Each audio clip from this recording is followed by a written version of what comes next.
Good evening, everybody. You are now listening to WLS, the voice of Prairie Farmer, America's oldest farm paper, Chicago. The Johnson Wax Program.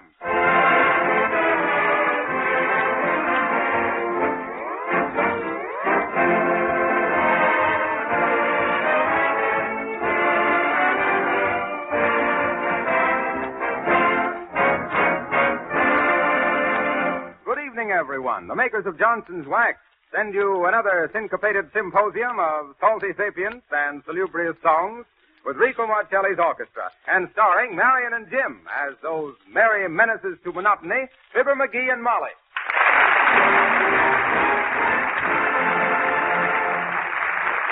Marcelli and his men score a musical bullseye with I'm Shooting High. Shoot, Rico!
Join those madcap McGees, so let's be sensible for a moment while there's still time. I'd like to tell you some news. A new member has joined the Johnson Wax family. A new furniture polish, as different from other furniture polishes as night is from day. Johnson's new furniture polish is a creamy white liquid, very easy to use. It contains a remarkable cleaning agent that gets every particle of dirt, then leaves a genuine wax finish on your tables, chair arms, and other wood surfaces. Johnson's new furniture polish requires very little rubbing. It gives a glowing wax polish with practically no effort. Unlike other polishes, Johnson's furniture polish contains no oil to collect dust or leave a sticky haze on your furniture. You're going to like this remarkable creamy wax polish that's absolutely free from oil. Ask your dealer for Johnson's new furniture polish, creamy white in a beautiful modern bottle.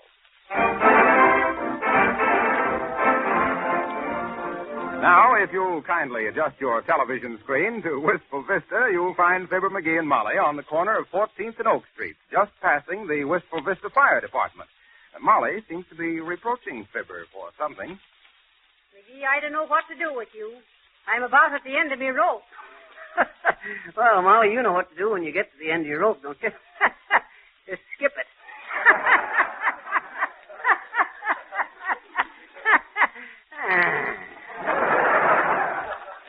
Come on, what say we dropped in the firehouse to see the boys, Molly? I'll bet you've never been into a firehouse. Yes, but what if there should be an alarm? Alarm?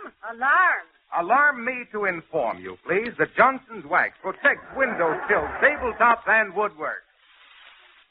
What are you stopping for, McGee? Well, didn't you hear something? No. We can't stand here on the sidewalk all day. Come on. Okay, let's go in and see the boys just for a minute, huh? Well, if you're sure we won't be in the way, McGee. Heavenly days, I'll go anywhere to get out of the cold. It's kind of a dangerous statement, Molly. Somebody's liable to tell you where to go. You get it, Molly? I said somebody... Oh, it ain't funny, McGee. Okay. And if you must go and visit the...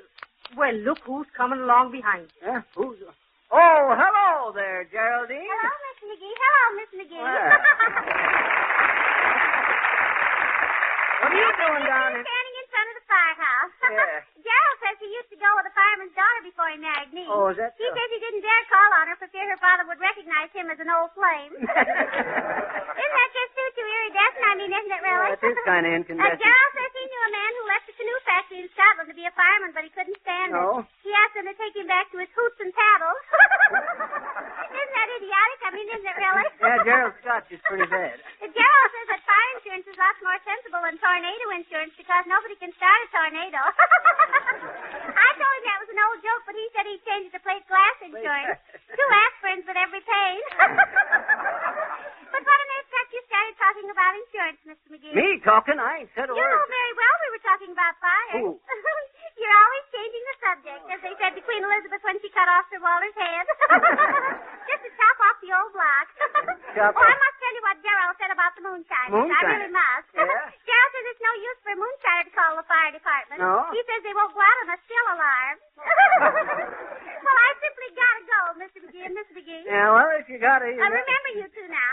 If you must go to fires, remember what happened to Gerald. Huh? He was jilted by Madge Brown, got slapped by Madge Smith. I told him that's what he got for playing with Madges. Diddle, diddle, diddle.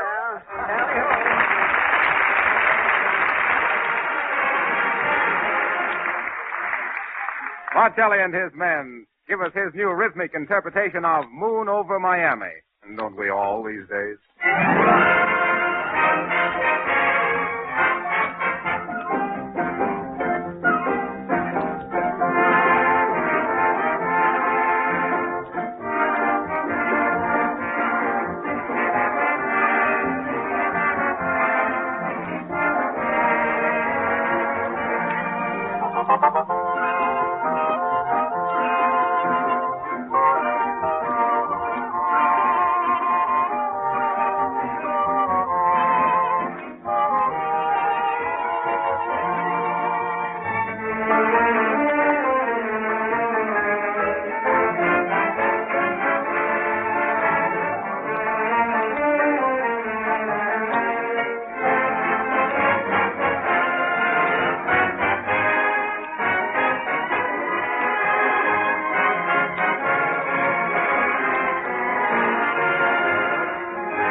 Back to Wistful Vista, just as Fibber and Molly enter the firehouse for a little chin fest with the helmet and hose boys.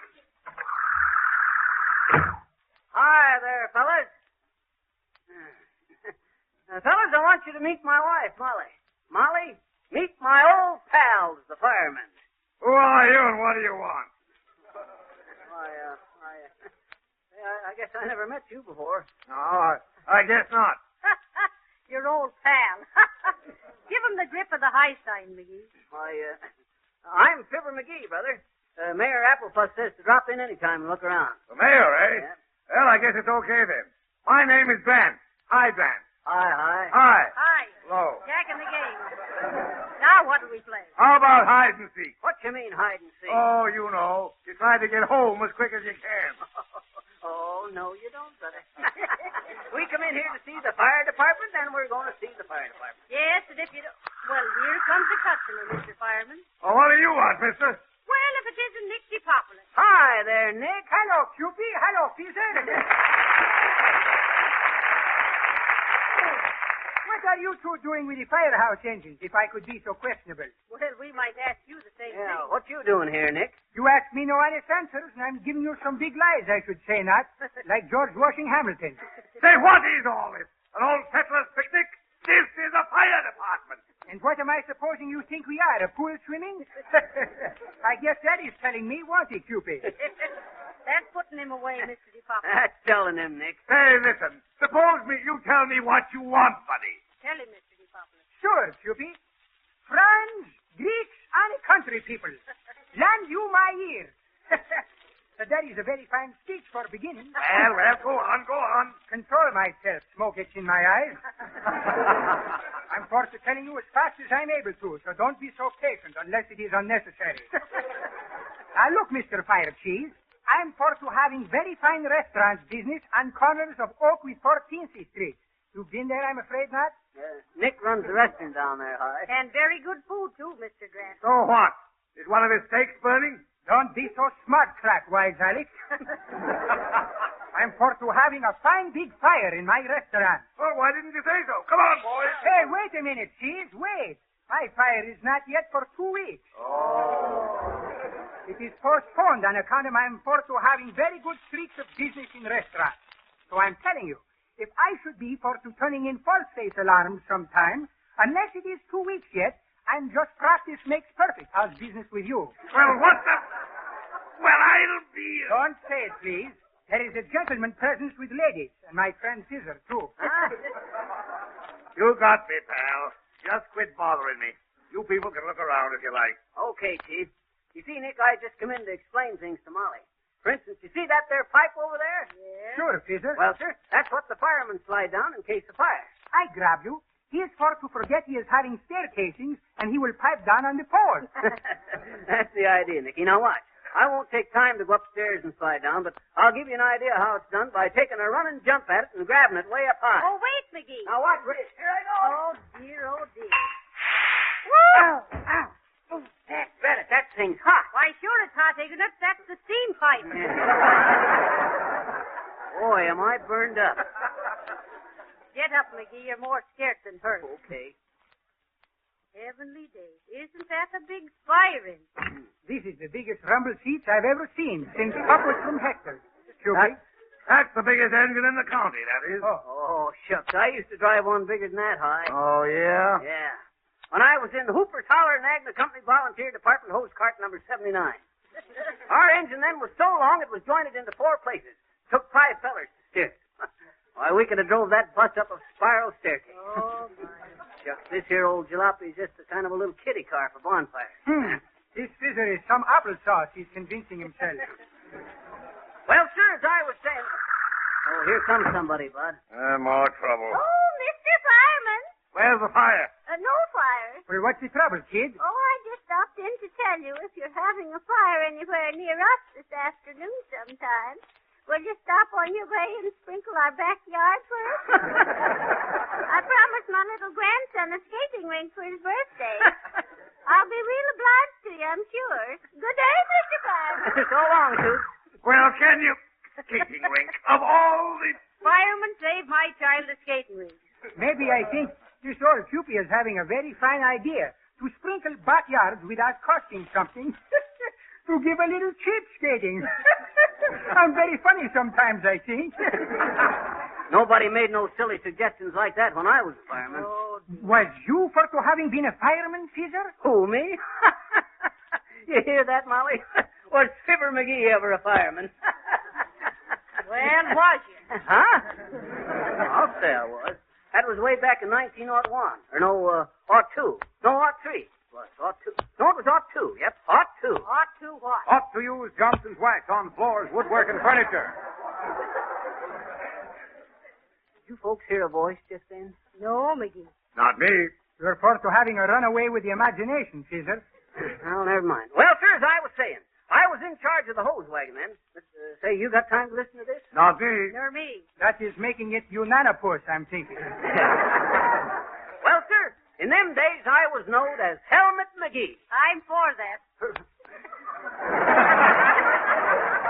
Helmet McGee, they called me in them days. Helmet McGee, the handsome head man of the heroic Hoosier Hose Cart Hot Shots of Hooper's Holler. Well, sir, one day me and the boys was hooping it up there in the firehouse, playing cards and listening to the radio. Ever listen to the radio, Hi? That's about all we do. The mystery shows and stuff, I suppose. Oh. And prize fights. Mostly symphony concerts and household hints. Household hints. Sure. I got a swell recipe for coconut surprise last week. Who got the biggest surprise, you or the coconut? You ever catch the Johnson Wax show, Bud? No, never heard of it. What time is it on? Monday night at 8 o'clock. It should be on now. And Johnson's wax should be on your floors, furniture, and woodwork. Well, go on, McGee. Did you hear what I heard? Dad, Braddock, don't look at me like that. I just thought somebody said something is all. Well, sir, we was sitting there during a kind of a lull when all of a sudden an alarm comes in. 211, 411, 611, 711, shoot the works. McGee. Well, sir, out we hose with the go-kart. Out we goes with the hose cart. Outside of the station he's not yet, and already he's for being tangled up with his stocking. You mean the hose. Sure, Cupid. It's all the same things in a big run. I'm killing me with this fine job. As I was saying, Excuse you, Fibber. we was testing out some new high-pressure hose. 18 inches in the diameter. How much? 18 inches. Something new. Well, sir, we got to the fire, and a sweet one she was, too. Flames leaping a mile high. How high? I didn't say nothing. Everybody got clear of the building except some folks up onto the 88th story roof. 88th story. In a little village by the name of Hoopala? Why, shucks. They got a Greenwich Village right in New York, ain't they? Well, sir, you could hear them poor folks hollering something pathetic. Save me. Save me. Save my wife. Save my man. Save 1/3 on the large-sized can. Well, Fizzer? Huh? Oh, excuse me. I thought I heard something. Got a kind of ringing in my ear. Well, sir, I signaled the boys to toss up the big extension ladder, and they done her. And when it was raised up, I hopped onto her and zipped up that ladder like a squirrel after a nut. Or vice versa. Like, oh. Up I went, up. And say, I was going so fast, I went 12 rungs too many past the top of the ladder before I could stop myself and had to come back down. But I seen it would never reach the roof, so I slides back down to the ground, realizing that the situation was desperate. Well, sir, quick to flash. I knew how to get up that there roof. I know, with a parachute. How can you get up with a parachute? How should I know? Well, then what'd you suggest it for? Who? You! Go on with you. I wasn't even there. I think we are perhaps in the wrong network again, maybe, with a script that doesn't belong to somebody else, and I don't blame them. Say, am I crazy or what are you talking about? All of you. Well, sir, quick to flash. I had the boys disconnect the hose and take off the nozzle at the other end. Then what does I do? But I crawled inside the hose and waved to them to connect it up again. And say, when they turned on that water, whoosh, out of the end of the hose I went like a bullet, right up to the roof on the building, where I landed graceful as a swan among them. Well, sir, then it was up to me to figure out a way to get all them folks down to the ground, safe and sound. Well, all of a sudden I get to me a throw. Heavenly days. What's that now? Alarm high? Yeah. Down to the fireworks factory. Fireworks. One side, please. All right, boys. Grab it. Coffee, stand by. Weston on the chemical. Let's go. On the running board, Molly. Hang on to me. Come on, Nick. Hurry up and Gee, I'm not going. Come on, Molly. Don't argue. That's the gal. Now, hang on. Hey, Molly. What, McGee? This alarm sure was lucky for me. Why, McGee? Just I don't know how I'd have got all them people down from that 88th floor.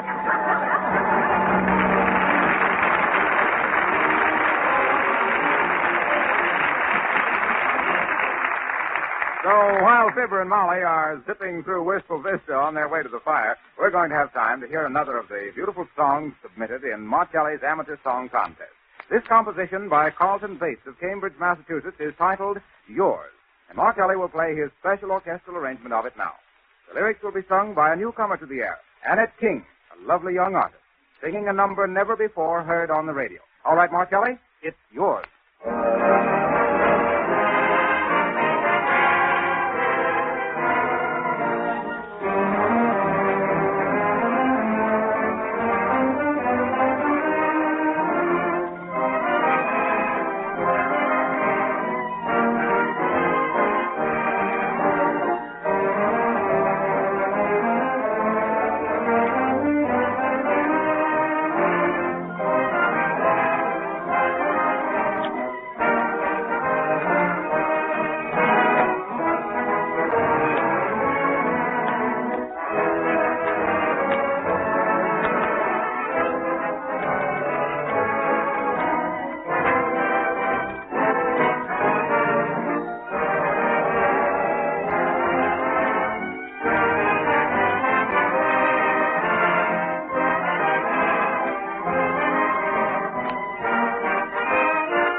yours to caress, yours to possess, yours every thought, every feeling.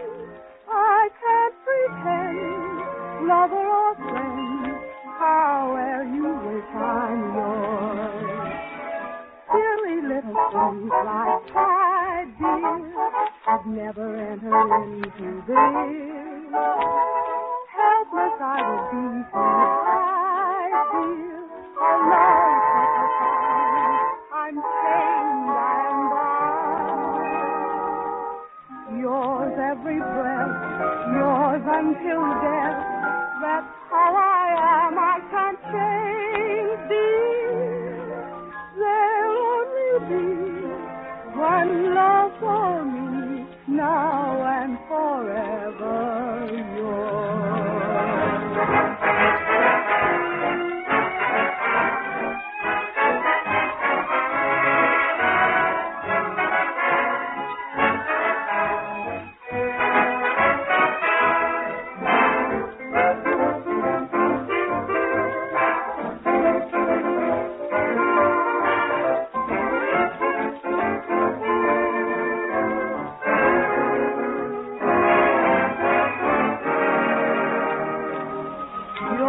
Every breath, yours until death.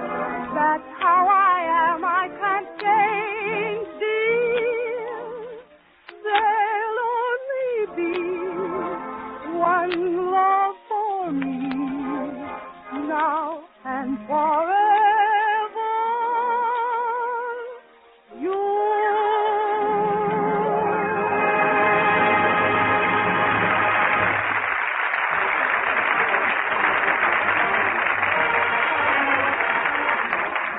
Thank you, Annette King, and congratulations to the composer Carlton Bates. We hope this song, yours, will be a hit in the near future. Next week, Marcelli will play I Found You in the Moonlight, submitted in the amateur song contest by Russ Daly of Ogdensburg, Wisconsin.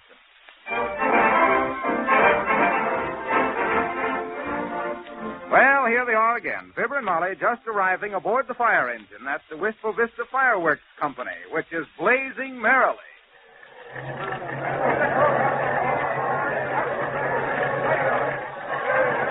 right there, boys. Cast off them bowlines. Reach the hawser on the double hatch there. All the stores going ashore there. Hey, pipe down, McGee. I'm giving the orders. One side there, madam. Who are you shoving, you big Lugan? Well, you're liable to get hurt, lady. Well, so are you if you shove me around. That's telling them, ain't it, McGee? Don't interfere with us firemen into the performance of our duty, Molly. You got a helmet for me, High? No. Oh, come on, High. Give me a helmet. A 67-8. Could you wait whilst we put some rhinestone buckles on your boots, McGee? This misery is what you should call fussy, I'm thinking. Correct me if you're crazy. One side for the hose there. Look, McGee. Everybody's shouting and pointing. What is it? I think I'm getting Choopy. What do you think it is, Nick? Fireworks. Fireworks. Those buildings feel full with overflowing with pins, wheels, skyrockets, and wisecrackers. Heavenly days. He's right, McGee. The building is full of fireworks. Hey, as old fireman, I got to do something about this. You, Peter? Yes, sir, me. And please, what can you be for doing with roaming camels? What do you mean, roaming camels? You know, Choopy, roaming camels? Boom. Fooey. I ain't scared. Look, Molly, them firemen ain't giving that small building over there a thought. What if a spark catches it? I'm going in there and get them fireworks out of that building. McGee, if you go in there, I go too. No, Molly, darling, it's too dangerous for you, sweetheart. Being an old fireman, I got to do it. Keep her here, will you, Nick? Sure, Peter. Also, Choopy can keep me here, too, I hope so. Well, let go of me, Mr. DePopulous. So long, Molly. McGee, come back. Come back, McGee. Oh, dear, oh, dear. Choopy, remembering it's always darkest just before it gets too late. Oh, my. I knew we should never have gone into that firehouse. Oh, clamp down now. Don't take it so hard.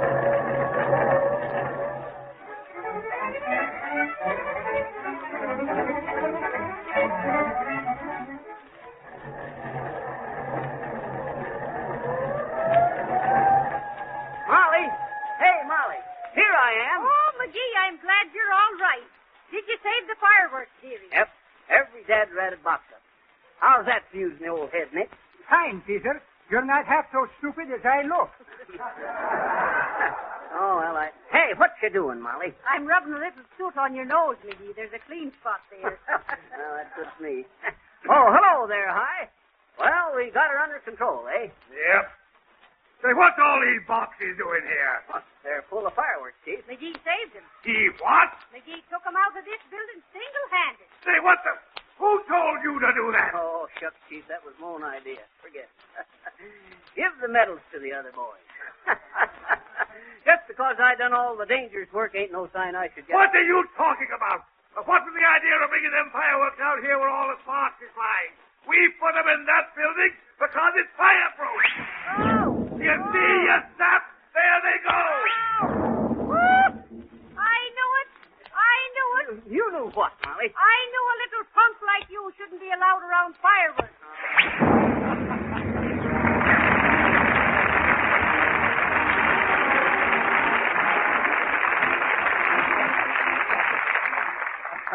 Well, it looks as though Fibber, as a hero, is always doomed to fizz and sputter out. But here's something that always backs up his own statement. I mean genuine Johnson's wax. This remarkable wax polish has stood the test of years. The finest homes of your grandmother's time were more beautiful because of their gleaming wax-polished floors, woodwork, and furniture. Famous cabinet makers of history knew the secret of preserving wood with genuine wax so that it wouldn't dry out. Most of the fine antiques that have been handed down to us have been preserved and beautified by many applications of genuine wax. If you protect your floors now with Johnson's wax, they'll never get worn and shabby looking around doorways or other places where they get constant use. The explanation is simple. Johnson's wax spreads an armor-like protection over the floor surface so that you walk on this invisible protective film and not on the actual wood itself. Every year adds greater loveliness to floors, furniture, and woodwork that are protected with genuine Johnson's wax. Oh, by the way, you save up to 1/3 by buying the larger sizes.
You are cordially invited to be back with us again next week at this same hour for another round with the Malaprop McGees. Until then, may we remind you that just as the best housekeepers use Johnson's wax and Johnson's glow coat to keep their houses clean and shining, so the most particular car owners keep their cars sparkling with Johnson's auto wax and cleaner. This is Harlow Cupid Wilcox reading a belated Valentine. Dear housewife, what my love life lacks is just to hold your hand in mine, so I can hand you Johnson's wax, and I can be your Valentine. Good night.